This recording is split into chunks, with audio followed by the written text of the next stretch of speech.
Good morning. What a day it's been. Delhi Chief Minister Arvind Kejriwal is likely to be tested for corona today. The Delhi Lieutenant Governor Anil Baijal has scrapped two very controversial orders by the Chief Minister over the last few days. The first was with an order which essentially said that all Delhi government hospitals would only be used to treat patients from Delhi, and that was completely unacceptable because this is one country. So to put artificial barriers of what is available for Delhi citizens and what is available for citizens from Haryana or UP, that is completely unacceptable. And interestingly, in response to Mr. Baijal scrapping the order, Mr. Kejriwal Deputy Manish Sisodia has said that what if people in Delhi are dying and don't have beds, then you will be responsible for this, Mr. Baijal. We have a response to that in our editorial. We'll come to that later. And the second order that Mr. Baijal has quashed is the order which essentially said that only symptomatic people would be tested for corona in Delhi. Now, as we said before, what Mr. Baijal has done is a good thing, but as we've said before, the real problem began with the ICMR order, which essentially restricted the the amount of testing that could be done.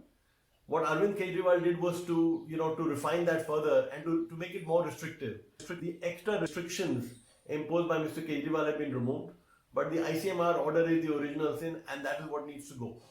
So hopefully sometime later during the day or over the next couple of days, we will have more relaxation in that ICMR order, because as we've discussed before, it was a lack of testing. In various cities like Delhi and Bombay. Bombay has opened up the restrictions a little bit. It was a low level of testing in these cities. It was a almost complete lack of contact tracing in Delhi, which has been responsible for the dramatic spread of the coronavirus in Delhi. Keep in mind that if you're looking at states or areas which have as large a corona sort of base as Delhi has. I mean, Tamil Nadu is the one state which seems to have a higher base and is growing at a faster pace than Delhi. Otherwise, most states which have the kind of base that Delhi has are growing at a slower pace. So that Delhi is clearly sort of reaching, I'd say even Bombay levels. It could be worse than Bombay. Keep in mind right now that Delhi has about 8,500 or 8,600 corona beds. There's a Delhi government panel which is essentially said that by mid-July, which is about 5 weeks from now, by mid-July Delhi will need 42,000 beds. Now there is no way that Delhi can possibly make that number of beds available. Firstly, the planning has been very, very poor, and even now what's been happening is that as and when the demand seems to be arising, the Delhi government is saying, okay, we'll make this hotel will be converted into a hospital. In fact, that's the reason why hotels have not been allowed to open up in the capital. Now, frankly, if you're going to convert hotels into hospitals at the kind of pace you're never going to be able to reach the 42,000 beds that you need. We've said this before, I'm saying it again.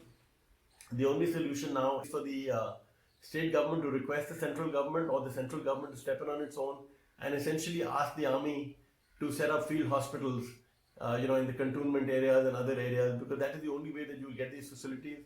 Bombay, though, it's reeling under the pressure of corona. I think beds right now in Bombay are at occupancy levels at about 94 or 95%.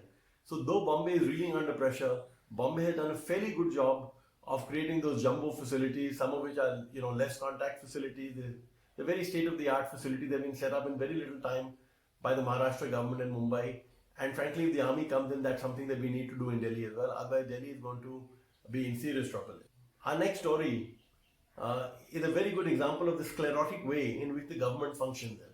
Now, some weeks ago, you'd recall that when Finance Minister Nirmala Sitharaman talked about amending the Essential Commodities Act and a lot more freedom for agriculture, a lot of people cheered it. A lot of people felt that this was agriculture's 1991 moment, it's complete freedom and things like that. So the Essential Commodities Act was one of them. So what the Essential Commodities Act does today is it puts stocking limits. So the moment, let's say, the price of onions go up, the central government will say, okay, so now nobody can stock more than X amount.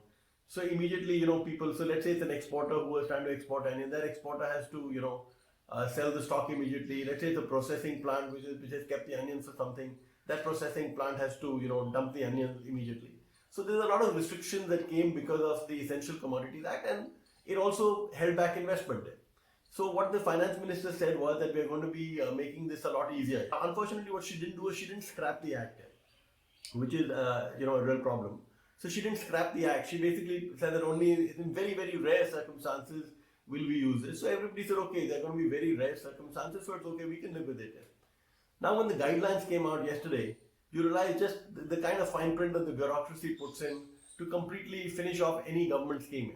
So basically, the fine print says that okay, so we'll use it in the case of we can use the Essential Commodities Act in case there's a drought, there's a war and there's a pandemic like the one that we have now, and then it says in case there's a 50 or 100% hike in prices of certain, so 50% for cereals and things like that, 100% for perishables. Now the problem is that if you look right now, prices are at an all-time low. So 50% or 100% hike is not going to be unusual at all. So when that price hike takes place, will the government start imposing the ECA controls all over again? In fact, if you look at for many many years in the past, if you look at the post-harvest collapse in prices versus the increase in prices later on in the year, it's very often of that magnitude. So essentially, the big question now is that did Prime Minister Modi know that this is the way the ordinance is going to be drafted, or is this just his bureaucrats once again, trying to stymie his initiatives by putting in some kind of fine print? As you know, many initiatives of Prime Minister Modi, the Prime Minister, the Finance Minister, they made a lot of announcements. But when the fine print has come, we've seen that the measures they've announced really haven't added too much. One of the reasons is this fine print, and so as I said, this is an important story. It tells you just how sclerotic the functioning of the government is. You remember the furor some months ago when Delhi walked out the RCEP, and a lot of people said that this is getting back to protectionism and things like that. So at that time, the government tried to explain to people informally that that isn't strictly true. Essentially, RCEP, our negotiations with RCEP and the kind of concession that the RCEP wanted us to make essentially meant giving concessions to China. So why should we be giving concessions to China? It's much better that India actually negotiate FTAs with America, with the European Union. So that sounded very good. That okay, why are we negotiating with the Chinese? Let's negotiate with the Americans and the Europeans. It sounded very very good. Now the point is that while there were some initial noises in the weeks after that, nothing has emerged of those FTAs that the government talked about. And Vietnam, if you please, that's on the Financial Express front page today.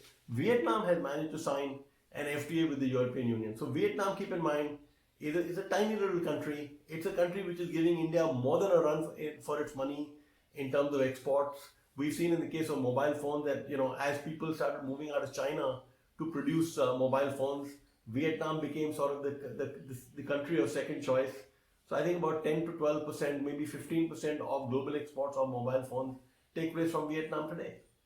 So when India is looking to counter China, or to say that okay, we're going to attract people coming out of China, once again the country that is stealing a march over us all the time is Vietnam. I wonder if our political leadership will wake up. So far it seems to be content to just talk about how India has reached out to 1,000 companies or 100 companies or 2,000 companies, but you're going to have to work a lot harder if you want to win. Vietnam is a great example of how a small little country can beat the pants off a big country like India.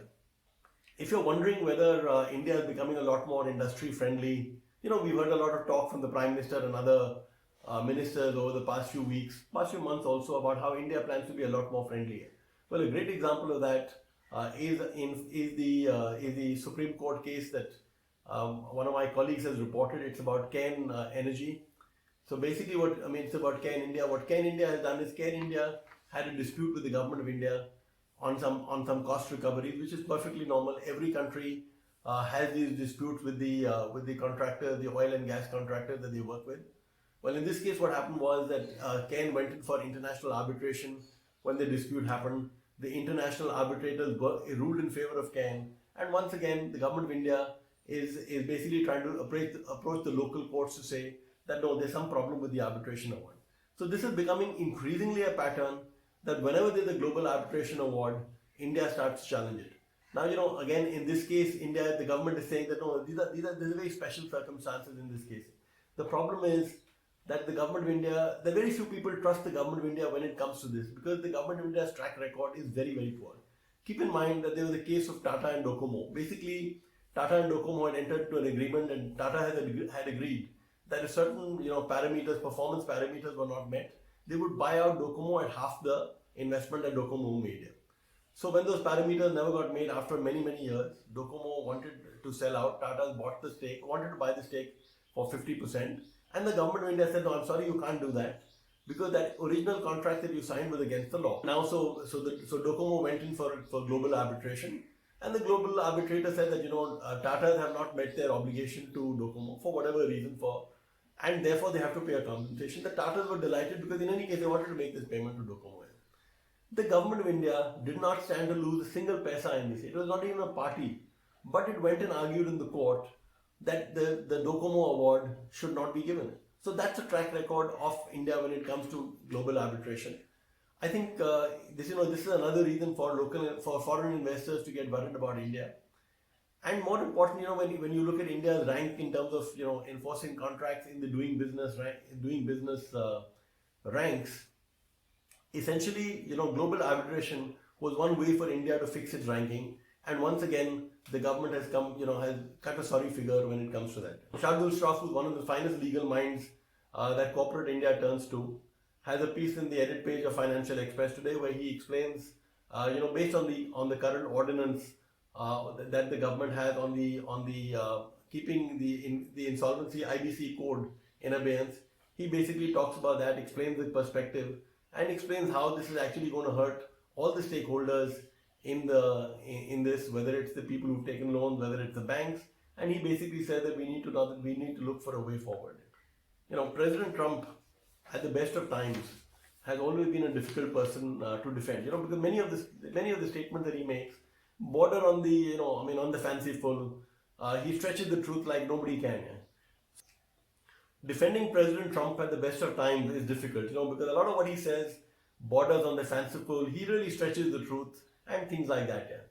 So when Twitter, decided to label one of his tweets, and for another tweet it said that this tweet violates some Twitter laws and stuff like that. The normal tendency of people was to defend Twitter and to say that President Trump was wrong. One of the newspapers that took the opposite view was Financial Express. We argued that whatever else you might say about whatever President Trump says, but in this case Twitter was clearly in the wrong, and Twitter was labeling what President Trump said, but Twitter had not labeled other people's tweets like this in the past. So it seemed an attempt to actually target President Trump, and in fact by doing this, Twitter had become like a publisher. So it was actually exercising the discretion that newspaper editors and publishers have on contributors to them. So Twitter had become a publisher, and it was no longer the public square that it once said it was. A public square essentially means that you can go and anybody can go and say whatever they want. Now it's interesting that Twitter has once again proved that we were right. So Amul, which is known for its irreverent ads. I mean, they had an ad the other day which is called Chini Kam, which is a takeoff on the movie, with Amitabh Bachchan, and and it was a takeoff on the movie, and essentially it was about telling the Chinese to back off. So another ad that Amul had come up with was basically called Exit the Dragon. So Twitter for a brief while actually suspended the Amul account.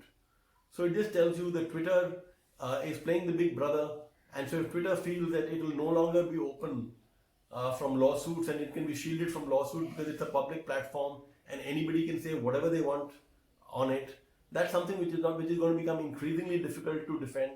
I think courts the world over and governments will start taking the view that Twitter is actually censoring people, so therefore Twitter is responsible for whatever people post on it. That's a very unfortunate development for Twitter, but that's for Twitter and its investors to worry about. Have a great week ahead. Thank you.